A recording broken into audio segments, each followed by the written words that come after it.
भारत पाकिस्तान के बीच में 4 दिनों के संघर्ष के दौरान जिस तरह से भारत ने पाकिस्तान को नुकसान पहुंचाया और जिस तरह की मारक क्षमता भारत ने दिखाई, इसके अलावा S-400 से लेकर रूस के हथियारों ने जिस तरह का कमाल दिखाया है, उसका असर अब रूसी राष्ट्रपति व्लादिमीर पुतिन के भाषण में भी दिखा है। डोनाल्ड ट्रंप से लेकर के यूरोपियन यूनियन तक भारत और रूस के बीच लगातार हो रही बड़ी डीलों को बौखला चुके हैं और इस वक्त जो खबर सामने आई है उसने एक बार फिर से अमेरिका सहित पूरी दुनिया के लिए एक बहुत बड़ा झटके से कम नहीं होने जा रहा है। पाकिस्तान का हर प्रोपेगेंडा फेल हो रहा है, चीन की हर चालाकी नाकाम की जा रही है।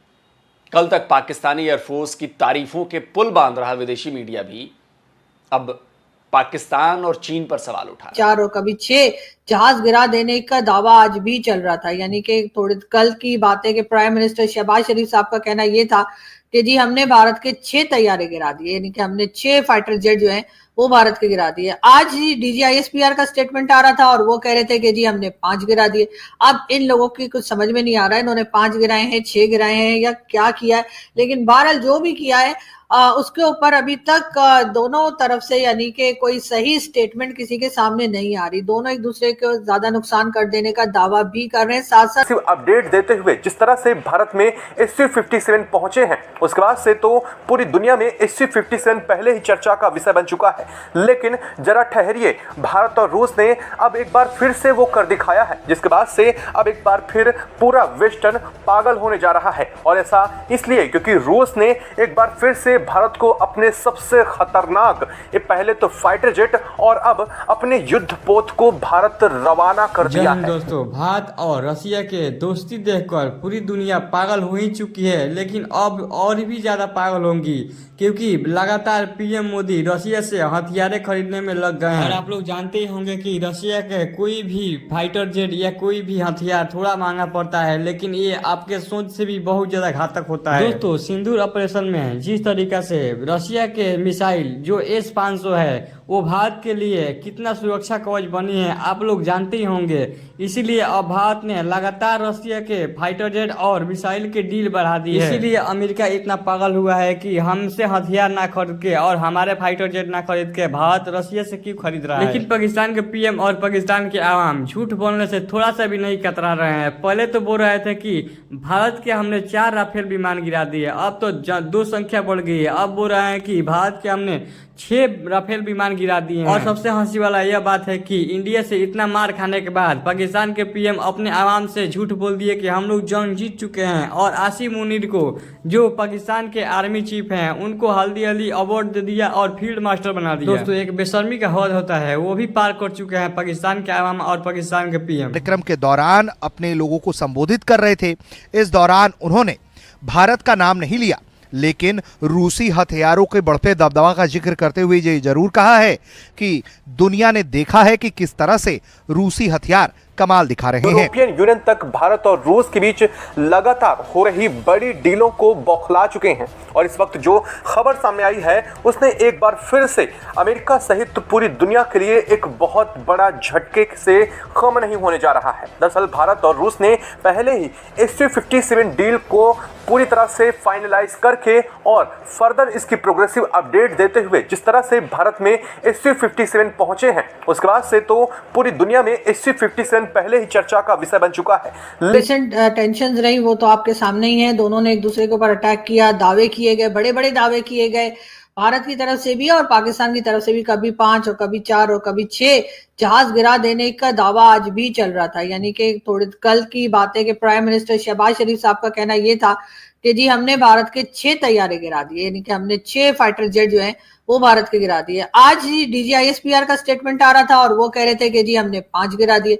अब इन लोगों की कुछ समझ में नहीं आ रहा है इन्होंने 5 गिराए हैं, 6 गिराए हैं या क्या किया है, लेकिन बहरहाल जो भी किया है उसके ऊपर अभी तक दोनों तरफ से यानी कि कोई सही स्टेटमेंट किसी के सामने नहीं आ रही। दोनों एक दूसरे को ज्यादा नुकसान कर देने का दावा भी कर रहे हैं। साथ साथ कई ऐसे लोग जो पाकिस्तान से बाहर हैं, चाहे वो मोहित पीरजादा हो यानी डॉक्टर मोहित पीरजादा, उनकी वीडियो भी काफी वायरल है और उनका यही कहना है कि जी पाकिस्तान उतना नुकसान नहीं कर पाया जितना कि नुकसान भारत ने कर दिया। अब डॉक्टर मोहित पीरजादा का भरोसा किया नहीं जा सकता, इसलिए कि वो अक्सर कुछ इस किस्म की बातें करते हैं जिसकी वजह से काफी तनकीद की जद में रहते हैं, लेकिन बहरहाल उनको इग्नोर भी नहीं किया जा सकता। लेकिन खैर अभी तक कुछ पता नहीं लगा है किसने किसका कितना नुकसान कर दिया। दावे दोनों तरफ से जारी हैं।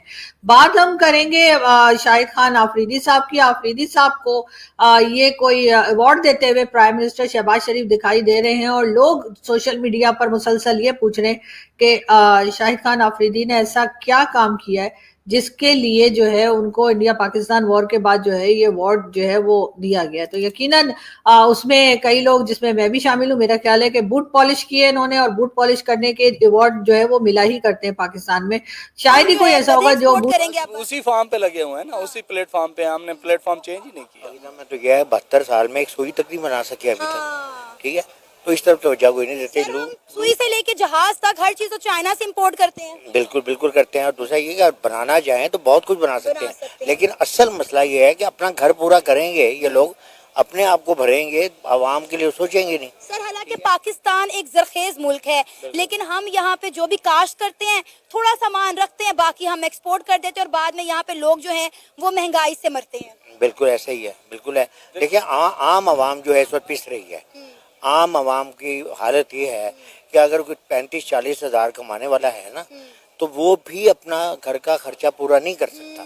अगर मैं 3 लाख रुपए महीना कमाता हूँ तो मैं नहीं पूरा कर सकता, क्योंकि अखराजात बढ़ जाते हैं। अब महंगाई का यह आलम है कि 2 साल पहले एक पैनाडोल ले लें, आम मेडिसिन 10 रुपए की थी और आज कितने की, 50 रुपए की।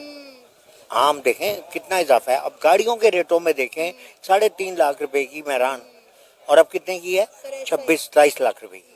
सर लेकिन चाइना हमसे गधे मांगने की बजाय जिस तरह उन्होंने इंडियंस को 85,000 वीजाज दिए हैं, हमें भी वीजाज दे सकता था। जी बिल्कुल, हमें भी दे सकता था, लेकिन हमारा को मांगने वाला होता था। हमारी सोच इस तरफ होता था।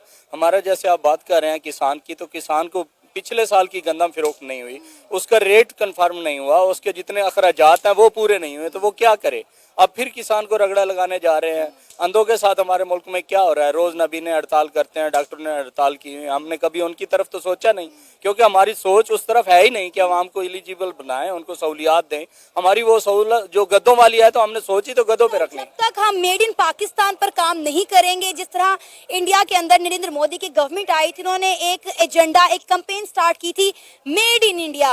उन्होंने कहा जो कुछ है भाई इंडिया में बनेगा और इंडिया में बिकेगा और हम पूरी दुनिया को एक्सपोर्ट करेंगे। आज मेड इन इंडिया ने इंडिया को बना दिया है।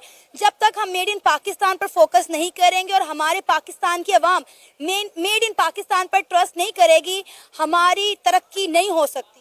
दूसरी बात यह है, बिल्कुल आपने बात ठीक की है, लेकिन हमारा जो मेड इन पाकिस्तान प्रोडक्ट्स है ना, वो 1 नंबर नहीं है, 2 नंबर नहीं है, 22 नंबर तक है। अच्छा जी। इसकी हमें बहुत ज्यादा जरूरत है कि हम पहले अपने आप को उस लेवल पे लाएं, तो फिर वो मेड इन पाकिस्तान होगा। आपको क्या लगता है पाकिस्तान के पास ऐसी क्या चीज है जो हम दूसरे ममालिक को एक्सपोर्ट कर सकते हैं? क्योंकि इस वक्त हमारा तमाम का तमाम फोकस जो है वो इम्पोर्ट के ऊपर है, एक्सपोर्ट पे नहीं है। सबसे पहले तो मैं बात ये करूंगा कि पाकिस्तान ला इलाहा पे बना था।